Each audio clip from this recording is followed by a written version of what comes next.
America और Taiwan की नजदीकी से चीन बौखला गया है और यही वजह है कि उसने ताइवान की सीमा में अपना एक और विमान और साथ ही 4 युद्धपोत भेज भी दिए, जिसकी पुष्टि ताइवान के रक्षा मंत्रालय ने की है। चीन की इस हरकत के बाद ताइवान ने भी सीमा पर निगरानी बढ़ा दी। तो ताइवान में चीन की घुसपैठ की ये कोशिश सामने आई है, जिसमें सीधे तौर पर अब निगरानी के लिए कदम बढ़ा दिए गए हैं ताकि किसी भी तरीके से घुसपैठ ना हो। ताइवान यूएस की दोस्ती से बौखलाता हुआ नजर आ रहा है और ऐसे में अब ये सख्ती दिखाई गई है।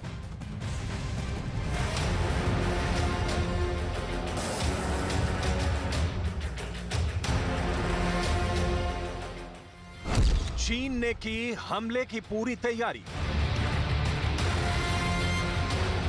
ताइवान पर हमले का काउंटडाउन।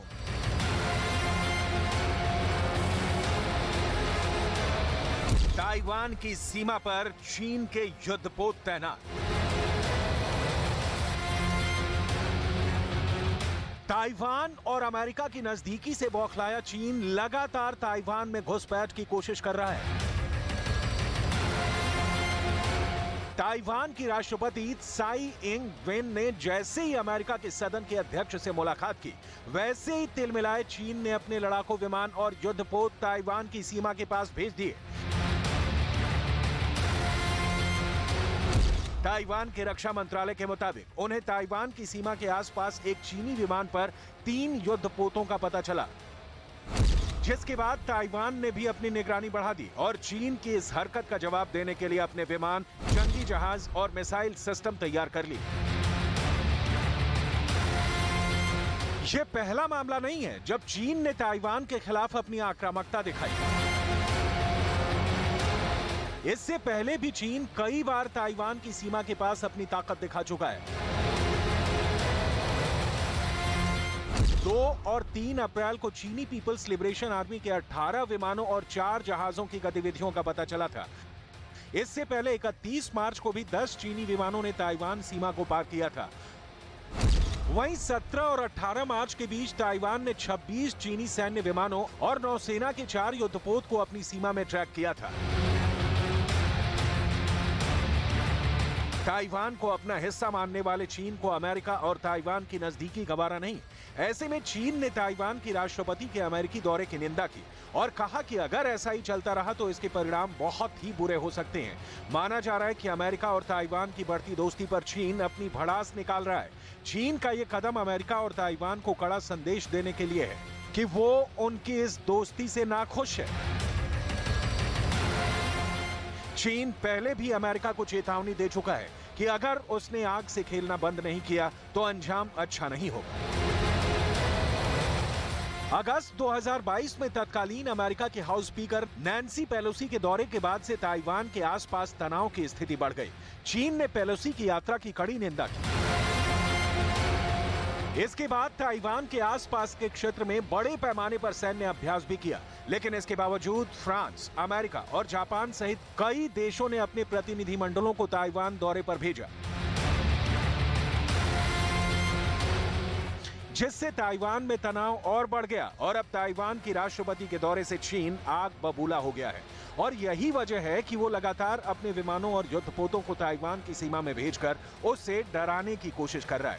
यानी चीन जिस तरह से अपनी ताकत दिखा रहा है, उसे ताइवान पर हमले के काउंटडाउन के तौर पर देखा जा रहा है।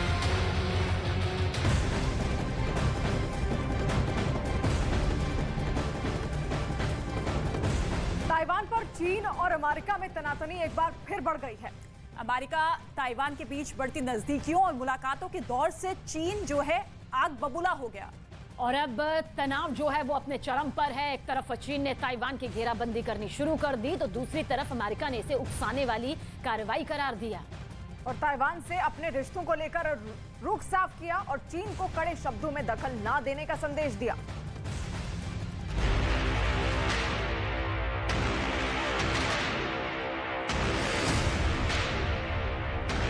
ताइवान के सामने बाइडेन बने ढाल। ड्रैगन हद तोड़ेगा तो अमेरिका नहीं छोड़ेगा।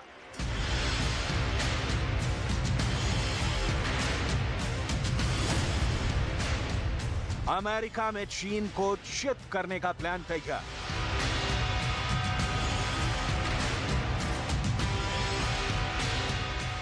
चीन और अमेरिका में एक बार फिर ताइवान को लेकर ठन गई है, जहां एक तरफ शी जिनपिंग ताइवान को हड़पने के लिए रोंगटे खड़े करने वाली साजिश रच रहे हैं, वहीं दूसरी तरफ चीन की तमाम गीदड़ भक्तियों को नजरअंदाज करते हुए अमेरिकी संसद के स्पीकर और रिपब्लिकन पार्टी के नेता केविन मैकार्थी ने ताइवान के राष्ट्रपति से मुलाकात कर चीन को कड़ा संदेश दिया।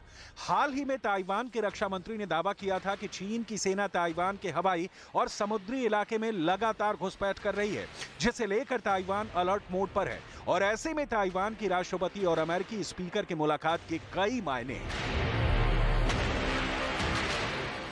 Well, my first message to China, there's no need for retaliation. But the one thing I would say to China, too, at no time, I am the Speaker of the House. There's no place that China is going to tell me and where I can go or who I can speak to, whether you be foe or whether you be friend. इससे पहले अगस्त 2022 में अमेरिकी संसद के speaker और democratic party के नेता Nancy Pelosi ने यही हौसला दिखाया था, जब चीन की धमकियों को नजरअंदाज करते हुए ताइवान पहुंचकर साई इंग वेन से मुलाकात की थी और फिर तमाम खतरों के बीच उनके विमान ने ताइवान से सुरक्षित उड़ान भरी थी, जिसके बाद चीन कई दिनों तक ताइवान के करीब बस युद्ध का माहौल बनाता रह गया। और एक बार फिर ताइवान की राष्ट्रपति ने अमेरिकी संसद के स्पीकर केविन मैकार्थी से मुलाकात कर चीन को चिढ़ाया और केविन मैकार्थी के बयान ने चीन के दिल में धधक रही चिंगारी को भड़काने में कोई कसर नहीं छोड़ी और इसी वजह से चीन की थ्योरियां और चढ़ गई हैं। We covered the crucial ways to further our bonds. Based on our conversations, it's clear that there are several actions are necessary. First, we must continue the arms sales to Taiwan and make sure such sales reach Taiwan on a very timely basis. Second, we must strengthen our economic cooperation, particularly with trade and technology. अब चीन का पारा एक बार फिर 7वें आसमान पर है और उसने ताइवान के साथ साथ अमेरिका के खिलाफ भी मोर्चा खोल दिया है। ताइवान के रक्षा मंत्रालय ने दावा किया है कि ताइवान में दक्षिण पूर्वी तट के पास चीन के एयरक्राफ्ट कैरियर दिखे और ऐसा साई और मैकार्थी के बीच बैठक से ठीक पहले हुआ। चीन ने बड़े पैमाने पर अपने जंगी जहाज और फाइटर जेट को ताइवान की घेरेबंदी के लिए तैनात कर दिया है। अमेरिका और ताइवान की नजदीकियों से चीन तिलमिलाया हुआ है। ऐसे में चीन कभी भी ताइवान में युद्ध का शंखनाद कर सकता है। चीन जमीन से समंदर तक मोर्चाबंदी कर ताइवान को डराने की पुरजोर कोशिश कर रहा है। वैसे अमेरिकी संसद की स्पीकर पेलोसी की ताइवान यात्रा के बाद भी वो ऐसे ही बौखलाया था। उसने ताइवान को 6 तरफ से घेर कर उसकी नाक में दम कर दिया था और एक बार फिर वो वही कहानी दोहरा रहा है। लेकिन ताइवान को भी अमेरिका की दोनों प्रमुख पार्टियों का समर्थन हासिल है, क्योंकि अमेरिका को पता है कि सैन्य और आर्थिक मोर्चे पर उसे चुनौती दे रहे चीन की कमजोरी ताइवान ही है।